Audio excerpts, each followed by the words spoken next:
back to Utah. So when you called, I was landing in Utah. So I'm at the hotel now. All right, great. So it's nice talking to you. Congratulations on getting drafted by the Utah Jazz. Thank you. So, start off, I want to know, what are your feelings on being a member of the Utah Jazz? How does it feel to be the newest member of the Utah Jazz? First of all, obviously I'm blessed to have gotten picked by them. And I think it's a great situation in terms of, it's a young team, a lot of young guys. They have a lot of, they have a lot of pieces. But it's always fun coming into a situation where the guys you're going up against, the guys you're playing with, are around the same age as you. So how does it feel to play with fellow Canadian Trey Lyles? It's pretty cool, obviously, to get drafted by the same team as them, and, being two Canadians. And obviously we never bumped into each other in terms of playing on the national team together because he was always playing an age group younger. But, I feel it's pretty cool. I saw him play, a lot this year in terms of with Kentucky and, a lot of success he had. And he's a pretty versatile player at the 4 or the 3 or, whatever they play in. But, I think it's probably one of the first times that two Canadians get drafted by, the same team. So, it's pretty cool. So how familiar are you with the head coach of the Utah Jazz, Quinn Snyder? I know he had a pretty good career at Duke, and also he played pro also. But in terms of knowing him, knowing how he coaches, I know I watched the Jazz a bit this year, and they play up and down tempo, and I like the way he uses guards, and he preaches about defense and being in certain positions. But it's pretty cool being coached by a guy like that, or having an opportunity to be coached by him, since he's such a young coach. And, this is what Texas is going in his second year with the Utah Jazz, so I'm looking forward to it. Yeah, and I realized that you're a pretty good offensive player. I looked at some of your collegiate statistics, and you had a few breakout games. You're a really good shooter. Would you say that's the strongest aspect of your game, your offense? Well, I would say in college I really got comfortable scoring basketball. My 3 years at BC, I feel like every year I got better, and I scored in different ways, and I got more comfortable, and just scoring, like I said, just scoring in different ways and just being more confident with it. So in terms of improving my shooting over my 3 years, I would definitely say that's one of my strengths. And just being an aggressive point guard, to be honest. In college, I played the 1 and 2. My first 2 years of this year, I played mostly the 1. But, I just got a lot better in terms of my overall game and just being aggressive offensively and being able to score the ball and shoot the ball is probably one of my strengths, definitely.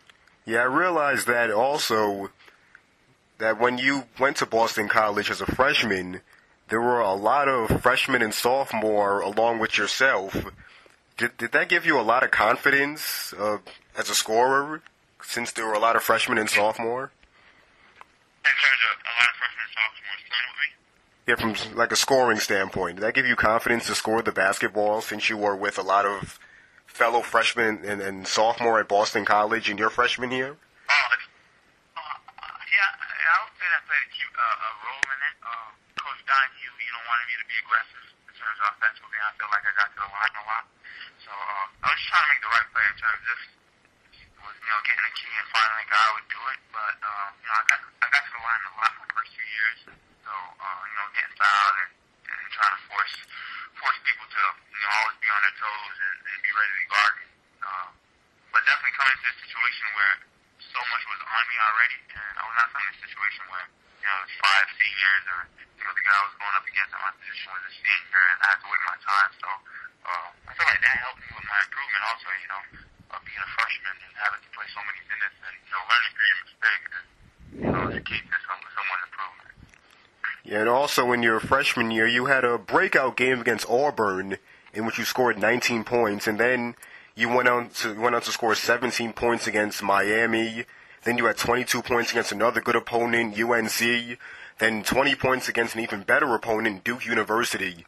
Did the game against Auburn really boost your confidence offensively? Yeah, I remember that game at Auburn. The coach just told me at halftime, I know we were struggling a bit, but he said, be aggressive and, stop thinking about it so much. Just let your instincts, take over. And I feel like from that game on, I kind of just, just went on with it. And, my confidence just kept on building and building. And, when it came ACC play, I was pretty consistent as a freshman in terms of just what I was bringing to the game. So I would definitely say, yeah, that was one of the turning points in my freshman year. And I realize you are probably just guessing that you played basketball for a pretty long time from when you were a kid. There's a game when you were in college where you scored 41 points against Georgia Tech, setting the ACC tournament scoring record for a freshman. Would you say that's your greatest basketball moment?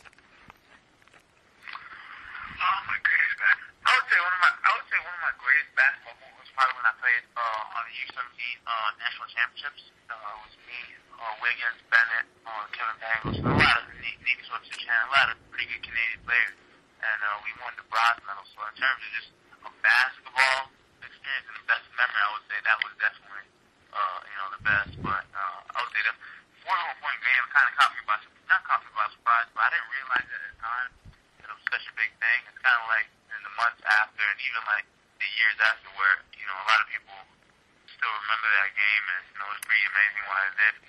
But, yeah, definitely, I would say that's probably my second best memory, but I would go with, that U17 world champion medal. You just mentioned playing with Andrew Wiggins.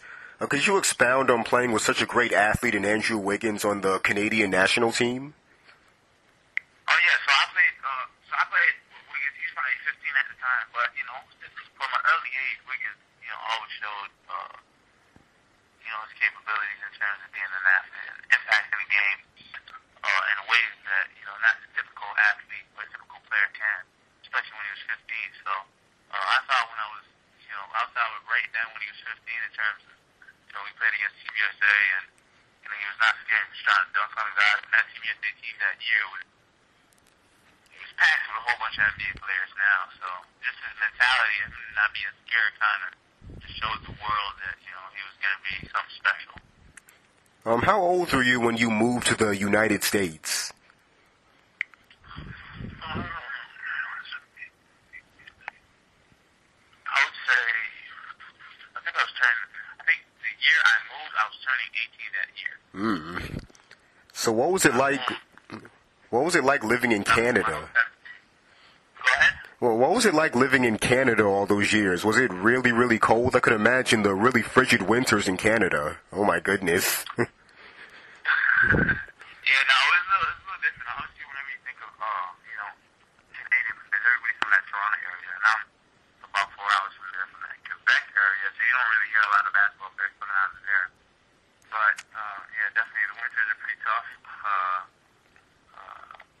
The basketball was all right. I think I got a lot of competition when I played on the national team stuff, because I was not from that Toronto area, and that Toronto area had so many athletes coming up. But, I was still able to play with, my provincial team that was pretty good. And after I played with my national team, and after I played, in a few Toronto tournaments, I played against pretty good competition. But Quebec has talent. It's just, we need a little more exposure. But in terms of living out there, it's pretty cold. But, going to a school like Boston College where, my last winter there was pretty cold too, and pretty breaking records with, how much snow we were getting. So it was not a big change of environment. You grew up in Canada. Were you a fan of the Toronto Raptors growing up? I know that when you lived there, it was the years that Vince Carter was there. Were you ever a fan of Vince Carter or the Toronto Raptors? Yes, I was definitely a big fan of them. Growing up, when I was younger, that was my first basketball game I went to when Vince was there. When Vince was there, he had the whole city excited about, every single game. So that was always a good experience going to see him. Yeah, it was pretty tough for me as a Knicks fan. I remember they would play the Raptors in the playoffs, and Vince Carter would just destroy the Knicks when they beat them in a best-of-5 series. Really tough for me as a Knicks fan. Oh, man. He was just such a fun player to watch, Carter. Oh, man. Yeah, he was crazy to watch the way he impacted the game in terms of dunked on dudes. He was a pretty good shooter, but, he was crazy athlete at that time. Obviously some of the dunks he was doing and how he could, get the whole arena excited was pretty amazing. What would you say is the strongest aspect, not the strongest, I just asked you that, but the weakest aspect of your game right now? Well, the thing that I think I improved, I should improve. I think I was a streaky shooter in college. Mm-hmm. Obviously every year I got better, but with the NBA 3 being a little further, you have to be even more picky with all the details in terms of getting your legs into it. And I really want to be that knockdown shooter in the NBA in terms of, you mess up on a rotation, it's automatic. So I'll definitely have to work on that.